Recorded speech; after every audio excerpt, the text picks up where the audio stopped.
শোনে শুনি কার ধ্বনি, কাশ ফুলে সুর আগমনী, সবুজে ঢেউ তোলে মাঠ ভরা ধান, মেঘে মেঘে ওঠে জেগে আগমনী গান, মেঘে মেঘে ওঠে জেগে আগমনী গান।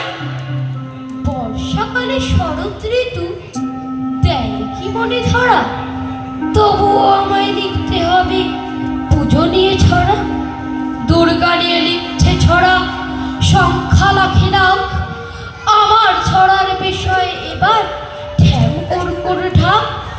মনে পড়ে পঞ্চমীর ওই শিউলি ঝরা ভোরে, মা আসতেন নৌকাবে কিংবা গজে চড়ে, হঠাৎ কানে উঠত বেজে গিজদাগি জাঙ্গল, ঢাকি কাকু হতেন হাজির সঙ্গে কাঠর ঢোল, জামাই গাথা মেডেল কত ঢাক বাজিয়ে জিতে, এসব নিয়ে নাচত কাকু সন্ধ্যা আরতিতে। বিসর্জনের আগে কাকু বল তুলতো ঢাকে, মা দিদিরা সিঁদুর নিয়ে করতো বরণ মাকে। সেসব এখন স্মৃতির পাতায় হয় না পুজো আর, নদীর কূলের মতোই ভাঙি যৌথ পরিবার। ঢাকি কাকুর বয়স অনেক, থাকেন পাড়াগাঁয়।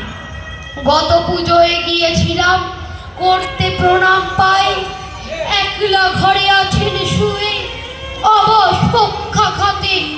ঢাকের কাঠি আর ধরে না, জোর নেই তার হাতে। বসেছিলাম কাকুর পাশে দু চার কথা বলি, জীবন নদী শুকিয়ে গিয়ে চর পড়েছে বলি। দূরের থেকে ঢাকের আওয়াজ হঠাৎ ভেসে এলো, ঢাকি কাকু আবার যেন নতুন জীবন পেল। যতই শোনে ঢাকের আওয়াজ চোখ করে জল জল, একটু পরেই চোখ দুটিতে জল করে টল টল।